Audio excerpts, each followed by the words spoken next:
ਅੱਜ ਅਸੀਂ ਆਪਣੀ ਪਾਠ ਪੁਸਤਕ ਦਾ ਪਹਿਲਾ ਪਾਠ ਮੈਂ ਪੰਜਾਬੀ ਪੰਜਾਬ ਦੇ ਰਹਿਣ ਵਾਲਾ ਕਵਿਤਾ ਪੜ੍ਹਨ ਜਾ ਰਹੇ ਹਾਂ।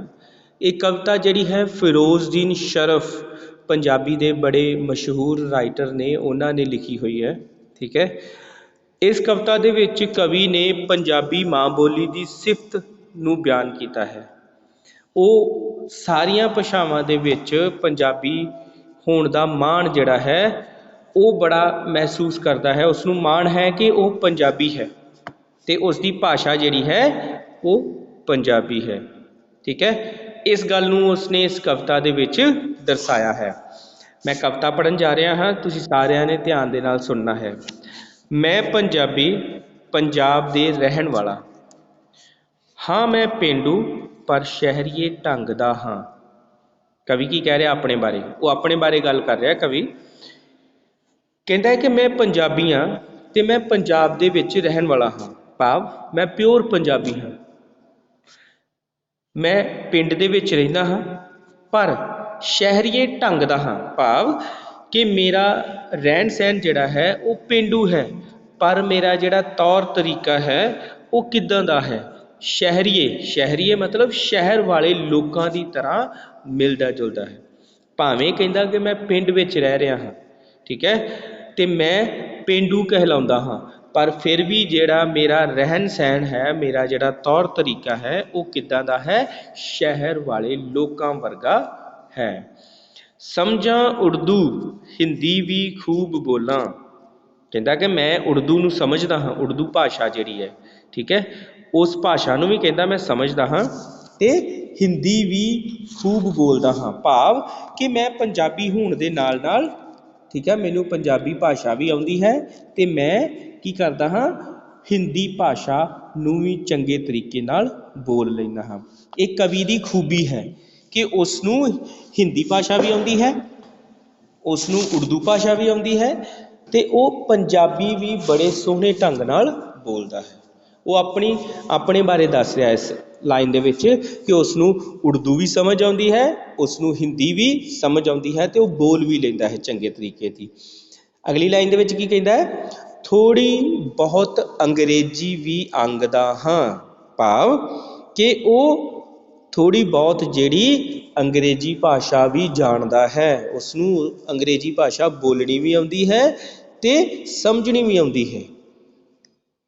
ਇਸ ਸਮੇਂ ਉਸਨੇ 3 ਭਾਸ਼ਾਵਾਂ ਦੀ ਗੱਲ ਕੀਤੀ ਹੈ। ਕਹਿੰਦਾ ਮੈਂ ਉਰਦੂ ਵੀ ਸਮਝਦਾ ਹਾਂ, ਹਿੰਦੀ ਵੀ ਖੂਬ ਬੋਲ ਲੈਂਦਾ ਹਾਂ, ਵਧੀਆ ਤਰੀਕੇ ਦੀ ਬੋਲਦਾ ਹਾਂ ਹਿੰਦੀ ਵੀ, ਅਤੇ ਅੰਗਰੇਜ਼ੀ ਭਾਸ਼ਾ ਜਿਹੜੀ ਲੋਕ ਪੜ੍ਹੇ ਲਿਖੇ ਹੋਣ ਦੀ ਨਿਸ਼ਾਨੀ ਸਮਝਦੇ ਆ, ਕਹਿੰਦਾ ਉਹ ਭਾਸ਼ਾ ਵੀ ਮੈਨੂੰ ਆਉਂਦੀ ਹੈ, ਭਾਵੇਂ ਥੋੜ੍ਹੀ ਆਉਂਦੀ ਹੈ ਪਰ ਆਉਂਦੀ ਜ਼ਰੂਰ ਹੈ। ਉਸ ਨੂੰ ਮੈਂ ਚੰਗੇ ਤਰੀਕੇ ਨਾਲ ਸਮਝ ਵੀ ਸਕਦਾ ਹਾਂ ਅਤੇ ਬੋਲ ਵੀ ਸਕਦਾ ਹਾਂ।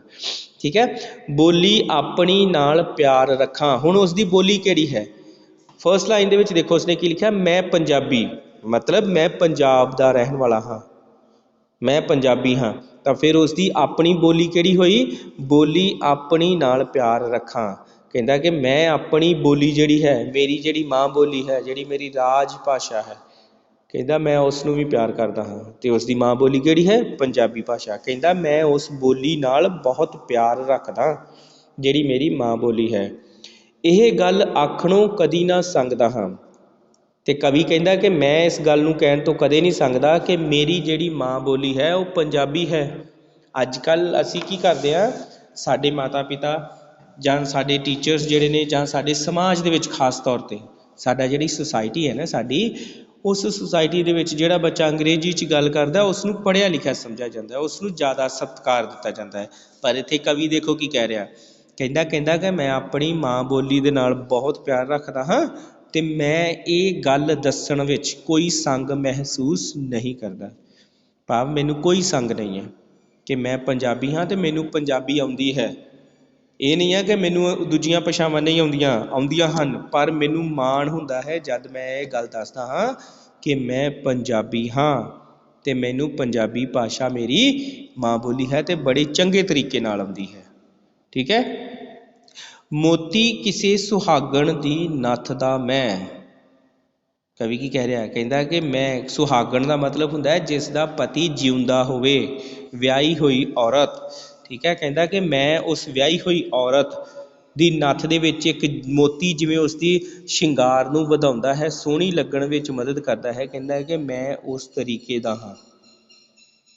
ਮੈਂ ਕਿਵੇਂ ਦਾ ਹਾਂ? ਜਿਵੇਂ ਕਿਸੇ ਸੁਹਾਗਣ ਨੇ ਨੱਥ ਵਿੱਚ ਮੋਤੀ ਜੜਿਆ ਹੋਇਆ ਹੋਵੇ। ਕਹਿੰਦਾ ਕਿ ਮੈਂ ਉਸ ਤਰੀਕੇ ਦਾ ਹਾਂ। ਪੰਜਾਬੀ ਮਾਂ ਬੋਲੀ ਦੇ ਲਈ ਕੀ ਹੈ? ਮੈਂ ਨਗ ਜੜਿਆ ਹੋਇਆ, ਠੀਕ ਹੈ, ਨੱਥ ਦੇ ਵਿੱਚ ਜਿਹੜਾ ਮੋਤੀ ਜੜਿਆ ਹੋਇਆ, ਕਹਿੰਦਾ ਕਿ ਮੈਂ ਉਹਦੇ ਵਰਗਾ ਹਾਂ। ਕਿਸ ਦੇ ਲਈ? ਪੰਜਾਬੀ ਮਾਂ ਬੋਲੀ ਦੇ ਲਈ। ਪੰਜਾਬੀ ਮਾਂ ਬੋਲੀ ਨੂੰ ਕਿਸ ਤਰੀਕੇ ਦੀ ਕਿਹਾ ਗਿਆ? ਸੁਹਾਗਣ ਵਰਗੀ। ਅਤੇ ਉਸ ਸੁਹਾਗਣ ਦੇ ਨੱਕ ਦੇ ਵਿੱਚ ਜਿਹੜੀ ਨੱਥ ਪਾਈ ਜਾਂਦੀ ਹੈ, ਉਸ ਨੱਥ ਦੇ ਵਿੱਚ ਜਿਹੜਾ ਮੋਤੀ ਜੜਿਆ ਹੋਇਆ ਹੈ, ਕਹਿੰਦਾ ਕਿ ਮੈਂ ਪੰਜਾਬੀ ਭਾਸ਼ਾ ਦਾ ਉਹ ਮੋਤੀ ਹਾਂ, ਠੀਕ ਹੈ, ਜਿਹੜਾ ਨੱਥ ਦੇ ਵਿੱਚ ਜੜ ਕੇ ਸੁਹਾਗਣ ਦੀ ਸ਼ੋਭਾ ਵਧਾਉਂਦਾ ਹੈ, ਠੀਕ ਹੈ। ਟੁਕੜਾ ਕਿਸੇ ਪੰਜਾਬਣ ਦੀ ਵੰਗ ਦਾ ਹਾਂ। ਵੰਗ ਮਤਲਬ ਚੂੜੀਆਂ ਜਿਹੜੀਆਂ। ਕਹਿੰਦਾ ਕਿ ਮੈਂ ਕਿੱਦਾਂ ਦਾ ਵਾਂ? ਮੇਰਾ ਰੂਪ ਕਿਵੇਂ ਦਾ ਹੈ? ਜਿਵੇਂ ਕਿਸੇ ਪੰਜਾਬਣ ਦੀ ਵੰਗ ਦਾ ਕੋਈ ਟੁਕੜਾ ਹੋਵਾਂ, ਉਸ ਤਰੀਕੇ ਦਾ ਹਾਂ ਮੈਂ। ਮਿਲੇ ਮਾਣ ਪੰਜਾਬੀ ਨੂੰ ਦੇਸ਼ ਅੰਦਰ। ਕਵੀ ਕੀ ਲੋਚਦਾ? ਕਵੀ ਦੇ ਮਨ ਦੀ ਇੱਛਾ ਦੇਖੋ ਹੁਣ ਪ੍ਰਗਟ ਹੋ ਰਹੀ ਹੈ ਇਸ ਲਾਈਨ ਦੇ ਵਿੱਚ। ਕਵੀ ਆਪਣੀ ਪੰਜਾਬੀ ਮਾਂ ਬੋਲੀ ਦੇ ਲਈ ਕਿੰਨਾ ਸਤਿਕਾਰ ਰੱਖਦਾ ਹੈ, ਕਿੰਨਾ ਪਿਆਰ ਰੱਖਦਾ ਹੈ। ਪਰ ਅੱਜ ਸਾਡੇ ਸਮੇਂ ਦੇ ਵਿੱਚ ਕੀ ਹੋ ਰਿਹਾ ਹੈ? ਪੰਜਾਬੀ ਮਾਂ ਬੋਲੀ ਨੂੰ ਨੀਵਾਂ ਵਿਖਾਇਆ ਜਾਂਦਾ ਹੈ। ਜਿਹੜਾ ਬੱਚਾ ਕਹਿੰਦਾ ਹੈ ਕਿ ਮੈਨੂੰ ਪੰਜਾਬੀ ਆਉਂਦੀ ਹੈ, ਮੈਂ ਪੰਜਾਬੀ ਮੀਡੀਅਮ 'ਚ ਪੜ੍ਹਿਆ, ਤਾਂ ਉਸ ਨੂੰ ਕੀ ਕੀਤਾ ਜਾਂਦਾ ਹੈ? ਉਸ ਦੇ ਨਾਲ ਵਿਤਕਰਾ ਕੀਤਾ ਜਾਂਦਾ ਹੈ ਕਿ ਇਹ ਘੱਟ ਪੜ੍ਹਿਆ ਲਿਖਿਆ ਹੈ, ਇਸ ਨੂੰ ਕੁਝ ਨਹੀਂ ਆਉਂਦਾ, ਨਲਾਇਕ ਹੈ, ਠੀਕ ਹੈ। ਪਰ ਇਹ ਗੱਲ ਨਹੀਂ ਹੈ। ਪੰਜਾਬੀ ਮਾਂ ਬੋਲੀ ਸਾਡੀ ਜਿਹੜੀ ਮਾਂ ਬੋਲੀ ਹੈ, ਠੀਕ ਹੈ, ਅਤੇ ਉਸ ਦੇ ਲਈ ਸਾਡੇ ਮਨਾਂ ਦੇ ਅੰਦਰ ਹਮੇਸ਼ਾ ਬਹੁਤ ਉੱਚਾ ਦਰਜਾ ਹੋਣਾ ਚਾਹੀਦਾ ਹੈ, ਪੂਰਾ ਸਤਿਕਾਰ ਮਿਲਣਾ ਚਾਹੀਦਾ ਹੈ ਉਸ ਨੂੰ। ਅਤੇ ਕਵੀ ਇੱਥੇ ਉਸੇ ਸਤਿਕਾਰ ਦੀ ਗੱਲ ਕਰ ਰਿਹਾ। ਕਹਿੰਦਾ ਮਿਲੇ ਮਾਣ ਪੰਜਾਬੀ ਨੂੰ ਦੇਸ਼ ਅੰਦਰ, ਪੂਰੇ ਦੇਸ਼ ਦੇ ਅੰਦਰ। ਕਹਿੰਦਾ ਕਿ ਪੰਜਾਬੀ ਨੂੰ ਉਹ ਸਤਿਕਾਰ ਦਿਵਾਉਣਾ ਚਾਹੁੰਦਾ ਹੈ ਕਿ ਪੂਰੇ ਦੇਸ਼ ਦੇ ਲੋਕ ਇਸ ਭਾਸ਼ਾ ਦਾ ਸਤਿਕਾਰ ਕਰਨ। ਕਿਹੜੀ ਭਾਸ਼ਾ ਦਾ? ਪੰਜਾਬੀ ਭਾਸ਼ਾ ਦਾ ਸਤਿਕਾਰ ਕਰਨ। ਆਸ਼ਕ ਮੁੱਢੋਂ ਮੈਂ ਇਸ ਉਮੰਗ ਦਾ ਹਾਂ। ਕਹਿੰਦਾ ਕਿ ਮੈਂ ਸ਼ੁਰੂ ਤੋਂ, ਜਦੋਂ ਤੋਂ ਮੈਂ ਲਿਖਣਾ ਸ਼ੁਰੂ ਕੀਤਾ ਹੈ, ਜਦੋਂ ਤੋਂ ਮੈਨੂੰ ਪੰਜਾਬੀ ਭਾਸ਼ਾ ਦੀ ਸਮਝ ਆਈ ਹੈ, ਜਦੋਂ ਤੋਂ ਮੈਂ ਉਸ ਦੀ ਅਹਿਮੀਅਤ ਨੂੰ ਸਮਝਣਾ ਸ਼ੁਰੂ ਕੀਤਾ ਹੈ, ਕਹਿੰਦਾ ਉਸ ਸਮੇਂ ਤੋਂ ਹੀ ਮੈਂ ਇਸੇ ਉਮੰਗ ਭਾਵ ਇਸ ਉਮੀਦ ਦਾ, ਮੈਂ ਇਸ ਕਾਮਨਾ ਦਾ ਕੀ ਹਾਂ? ਆਸ਼ਿਕ ਹਾਂ। ਭਾਵ ਕਿ ਮੈਂ ਦਿਲ ਤੋਂ ਇਹ ਚੀਜ਼ ਉਸ ਸਮੇਂ ਤੋਂ ਚਾਹ ਰਿਹਾ ਹਾਂ ਕਿ ਪੂਰੇ ਦੇਸ਼ ਦੇ ਵਿੱਚ ਪੰਜਾਬੀ ਭਾਸ਼ਾ ਨੂੰ ਉਸ ਦਾ ਜੋ ਬਣਦਾ ਮਾਣ ਸਤਿਕਾਰ ਹੈ ਉਹ ਉਸ ਨੂੰ ਦਿੱਤਾ ਜਾਵੇ। ਉਸ ਨੂੰ ਇਹ ਨਾ ਕਿਹਾ ਜਾਵੇ ਕਿ ਇਹ ਪੰਜਾਬੀ ਸਿਰਫ ਪੰਜਾਬ ਦੀ ਭਾਸ਼ਾ ਹੈ, ਨਹੀਂ। ਉਸ ਨੂੰ ਜਿਵੇਂ ਦੂਜੀਆਂ ਭਾਸ਼ਾਵਾਂ ਨੂੰ ਮਾਨਤਾ ਦਿੱਤੀ ਜਾਂਦੀ ਹੈ, ਮੰਨਿਆ ਜਾਂਦਾ ਹੈ, ਉਸੇ ਪ੍ਰਕਾਰ ਪੰਜਾਬੀ ਨੂੰ ਵੀ ਪੂਰੇ ਦੇਸ਼ ਦੇ ਵਿੱਚ ਉਸ ਦਾ ਬਣਦਾ ਮਾਣ ਸਤਿਕਾਰ ਦੇਣਾ ਚਾਹੀਦਾ ਹੈ। ਵਾਰਿਸ ਸ਼ਾਹ ਤੇ ਬੁੱਲੇ ਦੇ ਰੰਗ ਅੰਦਰ। ਵਾਰਿਸ ਸ਼ਾਹ ਕੌਣ ਹੈ? ਹੁਣ ਬੁੱਲੇ ਸ਼ਾਹ ਕੌਣ ਹੈ? ਵਾਰਿਸ ਸ਼ਾਹ ਜਿਹੜਾ ਹੈ ਪੰਜਾਬੀ ਦਾ ਬੜਾ ਮਸ਼ਹੂਰ ਪੋਇਟ ਹੋਇਆ ਹੈ, ਠੀਕ ਹੈ, ਜਿਸ ਨੇ ਹੀਰ ਵਾਰਿਸ ਲਿਖੀ ਹੈ। ਹੀਰ ਪੰਜਾਬੀ ਦਾ ਜਿਹੜਾ ਪ੍ਰੇਮ ਕਿੱਸਾ ਹੈ ਇੱਕ ਹੀਰ, ਉਸ ਨੂੰ ਲਿਖਿਆ ਹੈ। ਅਤੇ ਬੁੱਲੇ ਸ਼ਾਹ ਕੌਣ ਹੈ? ਬੁੱਲੇ ਸ਼ਾਹ ਸੂਫੀ ਕਵੀ ਹੈ। ਸੂਫੀ ਕਵੀ ਮਤਲਬ ਜਿਹੜੇ ਫਕੀਰ ਹੁੰਦੇ ਸੀ, ਜਿਹੜੇ ਬਾਣੀ ਲਿਖਦੇ ਸੀ, ਉਹਨਾਂ ਦੇ ਵਿੱਚੋਂ ਇੱਕ ਹੈ ਬੁੱਲੇ ਸ਼ਾਹ, ਠੀਕ ਹੈ। ਕਹਿੰਦਾ ਕਿ ਮੈਂ ਵਾਰਿਸ ਸ਼ਾਹ ਅਤੇ ਬੁੱਲੇ ਦੇ ਰੰਗ ਅੰਦਰ ਡੋਬ ਕੇ ਜ਼ਿੰਦਗੀ ਰੰਗਦਾ ਹਾਂ। ਭਾਵ ਕਿ ਜਿਵੇਂ ਵਾਰਿਸ ਸ਼ਾਹ ਅਤੇ ਬੁੱਲੇ ਸ਼ਾਹ ਨੇ ਪੰਜਾਬੀ ਦਾ ਮਾਣ ਸਤਿਕਾਰ ਵਧਾਇਆ ਹੈ ਉਹਦੇ ਵਿੱਚ ਰਚਨਾਵਾਂ ਕਰਕੇ, ਅਤੇ ਉਸੇ ਪ੍ਰਕਾਰ ਕਹਿੰਦਾ ਕਿ ਮੈਂ ਵੀ ਆਪਣੀ ਜ਼ਿੰਦਗੀ ਉਹਨਾਂ ਦੇ ਰੰਗ ਦੇ ਵਿੱਚ ਡੋਬ ਕੇ ਬਤੀਤ ਕਰਨੀ ਚਾਹੁੰਦਾ ਹਾਂ। ਮੈਂ ਉਹਨਾਂ ਦੇ ਰੰਗ ਦੇ ਵਿੱਚ ਰੰਗਿਆ ਜਾਣਾ ਚਾਹੁੰਦਾ ਹਾਂ। ਭਾਵ ਕਿ ਜਿਵੇਂ ਉਹਨਾਂ ਨੇ ਪੰਜਾਬੀ ਭਾਸ਼ਾ ਦੀ ਸੇਵਾ ਕੀਤੀ ਹੈ, ਉਸੇ ਪ੍ਰਕਾਰ ਮੈਂ ਵੀ ਪੰਜਾਬੀ ਭਾਸ਼ਾ ਦੀ ਸੇਵਾ ਜਿਹੜੀ ਹੈ ਉਹ ਕਰਨੀ ਚਾਹੁੰਦਾ ਹਾਂ, ਠੀਕ ਹੈ। ਰਵਾਂ ਇੱਥੇ ਤੇ ਯੂਪੀ 'ਚ ਕਰਾਂ ਗੱਲਾਂ। ਰਵਾਂ ਮਤਲਬ ਰਹਿਣਾ।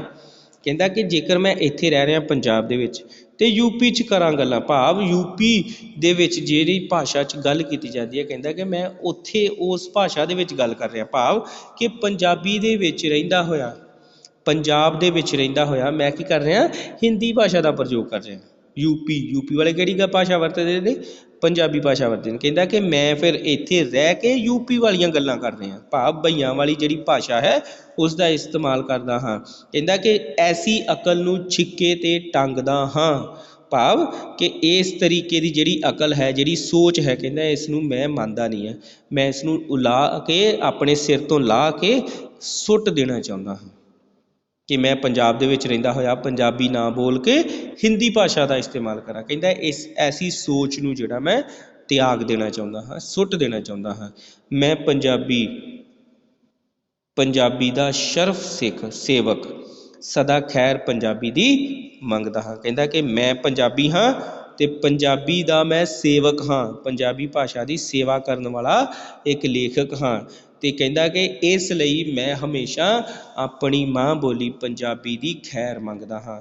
ਪਰਮਾਤਮਾ ਅੱਗੇ ਅਰਦਾਸ ਕਰਦਾ ਹਾਂ ਕਿ ਇਹ ਭਾਸ਼ਾ ਜਿਹੜੀ ਹੈ ਸਦਾ ਤੱਕ ਬਣੀ ਰਹੇ, ਇਹ ਵਿਕਾਸ ਕਰਦੀ ਜਾਵੇ, ਲੋਕਾਂ ਦੇ ਵਿੱਚ ਇਸ ਨੂੰ ਮਾਣ ਸਨਮਾਨ ਮਿਲੇ।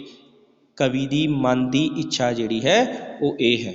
ਠੀਕ ਹੈ, ਇਹ ਸੀ ਸਾਡੀ ਅੱਜ ਦੀ ਕਵਿਤਾ ਦੀ ਵਿਆਖਿਆ।